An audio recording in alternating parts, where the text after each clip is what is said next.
بعدين قال ويرزقه من حيث لا يحتسب. أكبر سبب للرزق تقوى الله، أكبر سبب للسعادة تقوى الله. تروا الله كريم وقادر وغني، عبد اتقاه يجعله يحتاج للآخرين أبدا. بعدين يرزقك من حيث لا تحتسب، يبارك لك في شيء، يأتيك بشيء وأنت لا تدري.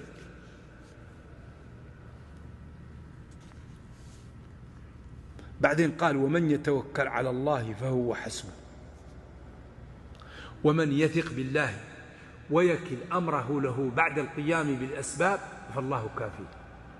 لا يكون التوكل إلا بعد القيام بالأسباب، لأن الله تعالى خلق الكون بالأسباب، كل شيء تصلي وتقول اللهم تقبل مني، تتزوج وتقول اللهم ارزقني أولاد، تعمل تجارة وقول اللهم اغنني، تغض بصرك عن الحرام ولسانك عن الحرام وتقول اللهم ارزقني التقى، تتعلم وتقول اللهم ارزقني العلم. واضح؟ أما الإنسان لا يتعلم ويقول اللهم ارزقني العلم، وينظر في الحرام ويقول اللهم ارزقني التقى، هذا تواكل. يقول اللهم ارزقني أولاد وهو غير متزوج. لذلك من التقى أن نقوم بالأسباب، من التقى أن نعمل بالأسباب،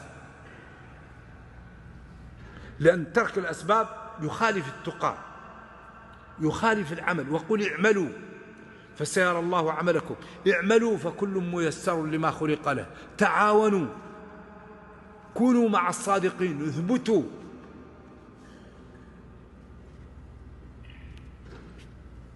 إن الله بالغ أمره، إن الله بالغ أمره، قد جعل الله لكل شيء قدرا.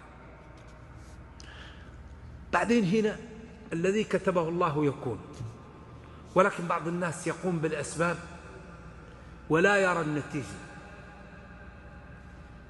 هذا ليلح على الله، هذا ليمتحن، هذا ليدبر له الله.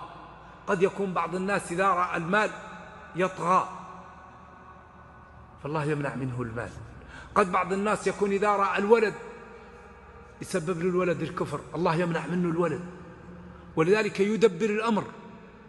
قد جعل الله لكل شيء قدرا، شيئا مكتوب يكون، لا يأتي قبله ولا يأتي بعده.